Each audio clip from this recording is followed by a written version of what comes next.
If you know one thing about Sports Interactive, they like to make sure that whenever you're playing the game, the data that you see in the game correlates to real life. Well, here's a nugget for you.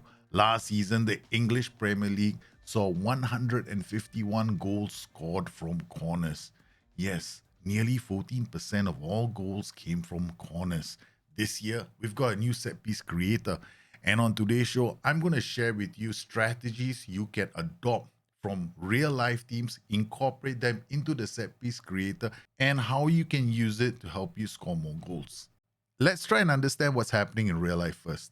In-swingers currently create more goals in the Premier League than outswingers. Outswingers generate more chances because you're going away from the keeper. And when they land in open play. Players can move the ball around, try and strike a shot at goal. So definitely it's going to lead to more chances. In-swingers give us more goals. And the trend has been more teams are doing in-swingers now. Arsenal lead the way with about 154 in-swingers, Everton with about 138. And the team that has had the most success in terms of set pieces last season, Arsenal and Spurs finished the campaign with 13 goals from corners, while Liverpool ended with 12. Next, we're going to jump into the set piece creator. I'm also going to share with you a very good way of creating a priority list. When you go into the game, you're going to be asked to do a set piece induction. Whether you like it or not, you have to do this. Even if you start a new save with a new manager, you're always going to have to choose your delivery type, the instructions you want to give, and whether you want to assign any managers to this.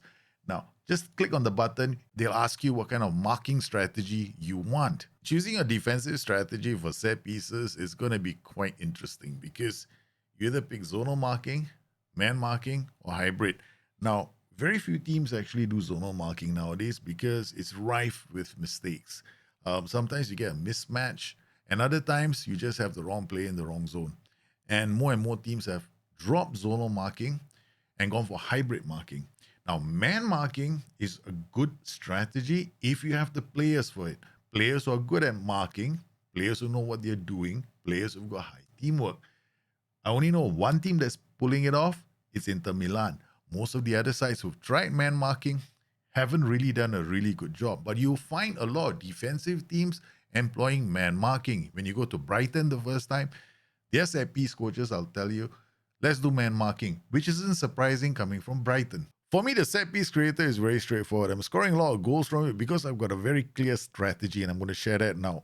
Personally, I prefer hybrid marking because that's when you have a couple of players marking zones and another bunch of players marking players. Now, don't forget, these guys are not just there to stay tight on the player, but they're also there to try and stop them from getting into goal-scoring positions. Once you pick this, you're going to go through the rest of the options. How do you prefer the ball to be delivered? Now, if you get any far post or center, just ignore that. Just go for near post because that's where the most goals are being scored. Then they're going to ask you about your transition into defend. My suggestion is, I would say balance is the good way to go. And then, now, you might wonder, why am I given only a choice, in-swinger or out-swinger? No, don't worry about it. Later, you can set in-swinger and out-swinger, left corner and right corner.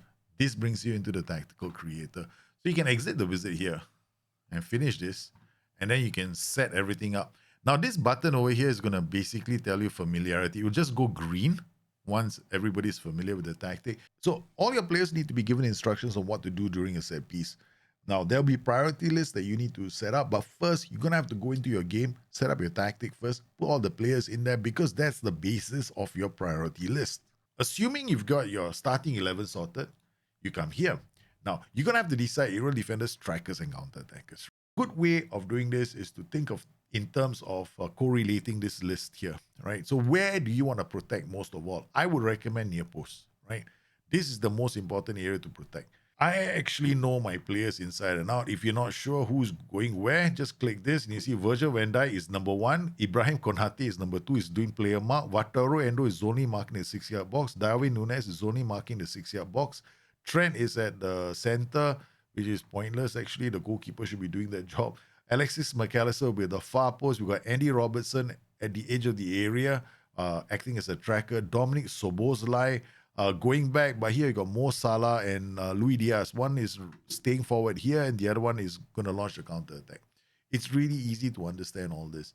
My suggestion, do the ranking list first. Just pick your first two.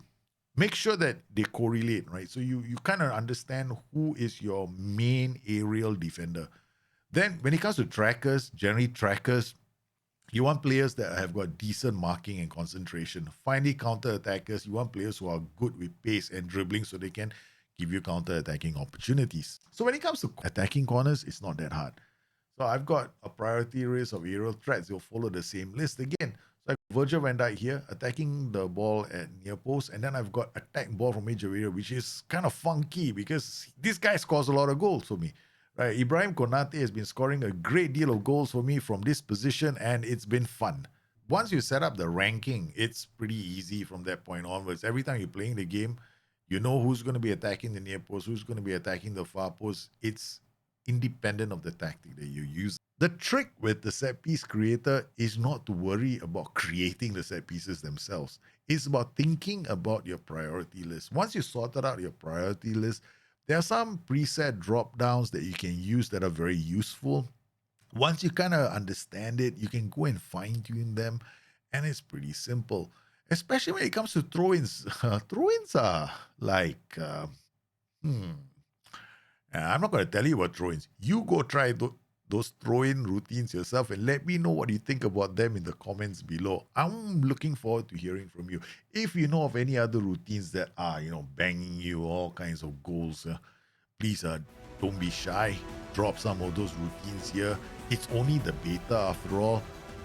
Have fun. Enjoy yourselves. Once again, I want to thank you for watching the show. Hopefully it helped you out. You guys stay safe. Take care of yourselves. I'll see you guys very, very soon. Bye-bye.